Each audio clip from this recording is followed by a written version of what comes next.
Yo, what's up, everybody? Don Martelli back with the PR Bunker podcast. Today we're talking to a friend of mine at Georgetown University who's teaching and corrupting the young minds of tomorrow in the PR profession. So we talk about what that's all about in today's new media landscape. So check it out. Hello, everybody, and welcome to the PR Bunker podcast. Really excited about this one. Got my friend Kerry on the line here to talk about all things PR, marketing, digital integration, education, and corrupting young minds in one of the more prestigious schools that we'll get into in a little bit. But Kerry, thank you for joining me today. Thanks for having me. I'm here for the poo-poo platter of topics. There you go. Yeah. And here in the PR Bunker, we cover just about anything and everything. But hopefully today we'll stick to the PR marketing world. But I do appreciate the time. For those that don't know you, introduce yourself and give us a little flavor about who you are and what you do. Yeah, absolutely. So I am Kerry O'Grady. Prof O is what I'm called at Georgetown University, where I teach, and I'm a faculty director of the Masters in Public Relations and Corporate Communications program. I've been at this gig for about a year. I was at 8 years running NYU's program before that. And then I was in corporate. So I come from the corporate world. I was at MSNL and, Meredith and Rodale when it still existed. Other places. So I have in total about 15 plus years. And I love it every day. Yeah, it seems like our paths have crossed a number of times over the years for us young chickens out there. I think whether it's Northeastern, MSNL, I mean, you name it, I think we've crossed paths in a number of ways, but it's funny how the world works that way. Us, those folks in PR, we always come back to each other in some way, shape, or form, right? Always. That's why you gotta be nice to everybody. Well, I remember, maybe 6-7 months ago, you invited me to corrupt some of the minds in your class about thought leadership. And I was like, all right, a room full of young minds, and I have the microphone. I could talk as long as not as long as I want, but as long, for a few minutes. I was, hell yeah, let's do this. And I think we talked about thought leadership. Love for you to talk about how you talk about thought leadership with your class. And for me, as a former print reporter, it means one thing, but as you're discussing thought leadership in the grand scheme of PR and marketing communications, how is it framed in the education world these days? And what are you talking about to your students about as it pertains to thought leadership? Yeah, well, first and foremost, you did an excellent job corrupting the young minds of my students. So the check is in the mail. You're welcome. I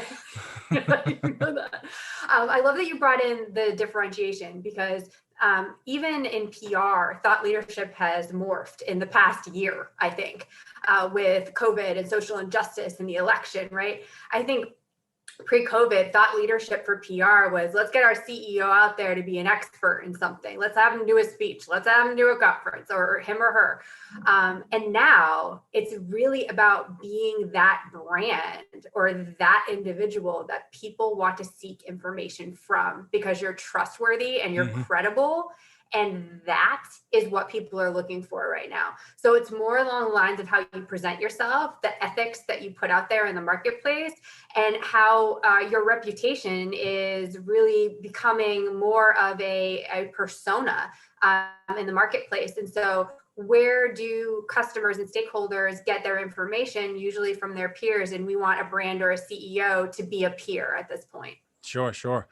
So that said, how are you functionally teaching the students about activating thought leadership campaigns? What goes into activating that campaign? Yeah, so right now we're really teaching students, we're actually kind of going back to basics a little bit, which is interesting. I think PR has morphed into, over the past 10 years especially, has been, we had the press releases and we had the faxes and all that stuff. And then we got to big, shiny social media. Let's do everything on there, right? And now we're really focusing on the person and the humanity and that actual traditional definition of building mutually beneficial relationships between an organization and its publics, right? So what we're doing in campaigns is thinking about what's the value and why should they care, the key stakeholders. And if you can't answer that question, then it's not going in the campaign, period. And that's really hard for students to understand. I love my students who are listening right now, but it's really hard for students to understand because they want to jump to tactics right away. They want to jump to tactics. Oh, we can put this person here. We can do this. We can do this. And I'm like, what's the value? Why does your stakeholder care? What's the benefit to them? If you can't answer that, then it shouldn't be going in a campaign. It's more important for PR practitioners to know the audience they are going after inside and out, demographics, psychographics, and insights. And then you can create the tactics that are going to engage them. It's funny because we have clients at the Belfort Group and folks that I've worked in the past that always talk about, well, we need to be on, enter social media channel name here. And I always ask the question, why? Well, we think because that's where we want to communicate best with our audience. Well, why? I feel like I'm a 3-year-old. Why? And eventually there's a business case for activation, but to your point, it's about the audience and the action you're trying to evoke versus the channel. The channels are just, part of the execution. It's just really that psychographic and the journey you're trying to take that customer on. That's really important. So it's good that you're corrupting minds in that particular way. What about measurement? I mean, thought leadership is one of those things where if I'm selling widgets, I can measure that I've sold 50 units of widgets. How are you talking to your students about sort of just the effectiveness of these campaigns and quote unquote measurement? Which is a tough thing in PR, right? I mean, PR has always been knocked about impressions and page views and things like that. Well, just views in general, listen to our ears. I mean, how do you measure a thought leadership campaign? Well, I find it really interesting that you said that, because I think, even though we have like Barcelona principles and we have like all of these things now that are like supposed to measure public relations, right? What we're really measuring is hearts and minds. And I know that seems very subjective, but you actually can measure those things. And so what I'm doing is teaching students that you have to look at sentiment. You have to look at how people are being covered in the news, how your clients are being talked about online. You need to actually understand who's engaging with these posts and what they're saying. Likes don't matter. Even sometimes share, the maybe unpopular opinion, but shares don't really matter that much either, I don't think. It's really about the conversation that's happening on the platform. And what you want to do, and I just taught this the other night, you want to look at positive, negative, neutral. Okay, whatever is being said in the marketplace. And you want to actually count and figure out who's saying the good stuff, who's saying the bad stuff. And then I want you to focus on those neutrals, because those are the people that are going to either make the sale, get you to where you need to be. And then the other thing about measurement that's interesting that people don't think about is that it's not just about the end results. It's not about the end game. Engagement is everything. It's asking for more information. It's clicking on something. It's getting interested in something. It's responding to your tweet. So traditional metrics need to go out the window, and we need to get more creative about how we're actually changing opinions and changing minds about things. Yeah, your point about action is one that hits home, because that's often what marketing, communications, and PR is about, just getting people to do something, right? And one little case study I want to bring up that I'd love to get your take on, which is a new way to do influencer relations, I feel. So we have a very loud white German Shepherd who likes to bark at everything, right? And so we post photos obnoxiously about Daisy Martelli on all social media channels. Follow her at Daisy Martelli on Instagram, by the way. And oftentimes we'll get hit up by just brands. Oh, we love to use this photo in our campaign, blah, blah, blah. And we just say yes, because we love it. Obviously, it's good exposure for the family. But the other day, had a company reach out on a post about the dog, and they were offering us to have the dog be included as like an ambassador of the brand, right? And be featured in their content and blah, blah, blah. So this would be great. I'd love to do it. So I get a direct message from the folks managing the channel, basically saying, well, for you to move forward, we'd love to, look at the products on our website. Here's a very steeply discounted code, basically almost asking me to buy a product to use the product with Daisy so we could take photos of her and then promote it. But I'm thinking, okay, one, they played into the fact that they know I love my dog and I want to promote her because I want to have her on social media because she's a good looking dog and I think it's pretty cool. But then they're also dangling in front of me, the fact that I can quote unquote buy their product, which is basically they're selling me to buy the product as a way to become an ambassador. I'm like, that's a whole new way of influencer sales marketing, not influencer relations, but really using the influencer marketing kind of bucket and the feeling of influence to drive sales. I said, that's pretty creative. I'm totally going to rip and steal that somehow. I'm going to use that for one of my clients. But what I'm bleeding towards is a question here, which is basically, I'm sure you can teach this stuff over and over and over again. How has your curriculum changed? And where are you thinking about moving things forward in the next month, 2 year? Where are things headed in terms of just the delivery of education and curriculum when it comes to PR? Because this is an ever-changing world, an ever-changing industry. And you have to be on the super edge of that, because the folks you're educating, won't be really working like we have been for another, what, year, 2, 3, 4, who knows? How is it changing? What are you doing to address it? Yeah, I actually would just like love to comment on your influencer part of that for Feel just free. a second, Fire Bill, away. because like to get my take on that, it's actually very common now for people to reach out, brands to reach out and have you pay to be an influencer. And the reason why that is because everybody these days wants to be an True that. influencer. So there's that Good point. aspirational component of a brand reaching out to you to say, I want you to rep my product. Here's your discount code and all of that. And people are actually falling for it. But for all of you out there, know that that is not influencer relations. That is pay for play. And yeah, good point. That's a completely different schema.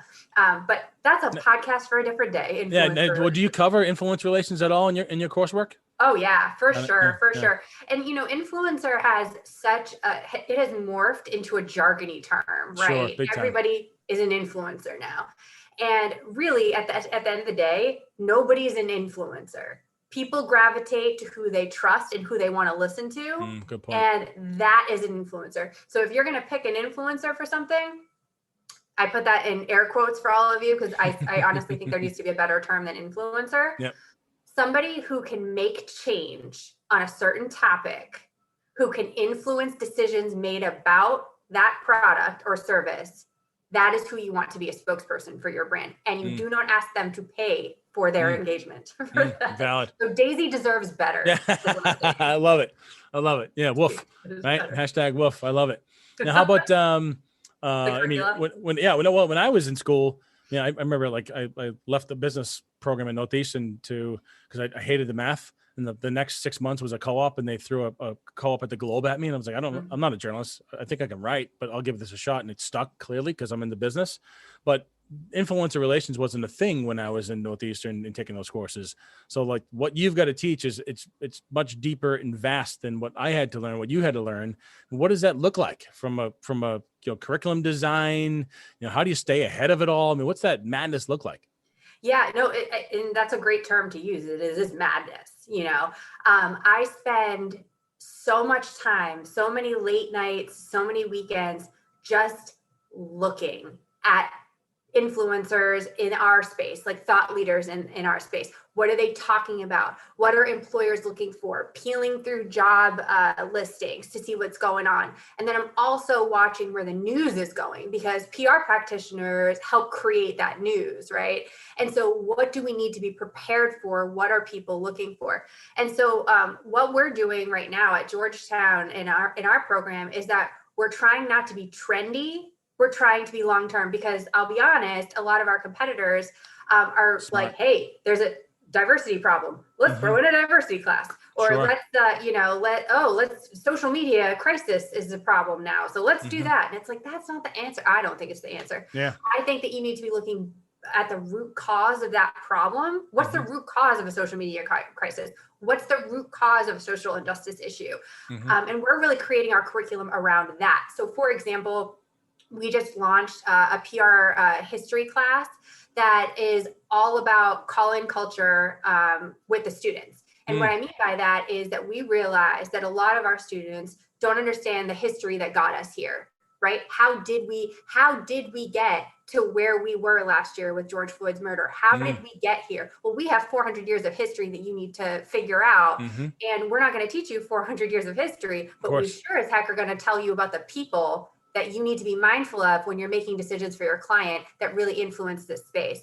Same thing with COVID-19. A lot of educational institutions are putting in COVID classes, and we, as my team, who's amazing, we were like, no, what needs to happen is an emergency and disaster management class that is cross-listed with the experts who do it in the emergency and disaster management program. So now we have a very specialized curriculum that has the PR students in the same class as the emergency and disaster management students. Wow. And they're learning how to talk to each other so that there's no miscommunication when you're out in the field. And so that's really how we're approaching education. And I find it really exciting. Like, this is what I love to do, is create opportunities for our students to be an asset to your firm, that you can say, you know what, we need that. And that's I'm really proud of that. That's really, really smart. I love that cross collaboration because you're right. I mean, it reminds me a lot of what business schools are trying to do with, designing programs to infiltrate, bring the engineering folks in, and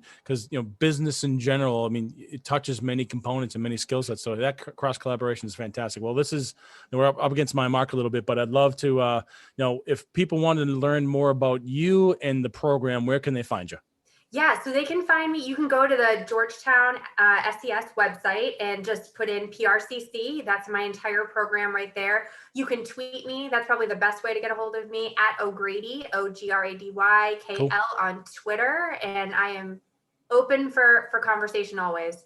Awesome. Well, I do appreciate you joining us today on the PR Bunker podcast, and I'm hoping at some point I can go back to your class and corrupt more minds. Thanks for having me, Yaron. You're welcome. You're welcome.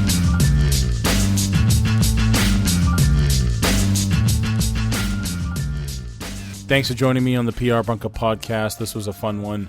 I always thought about what it would be like to go back to journalism school, which would be much different than it was when I was in school years ago.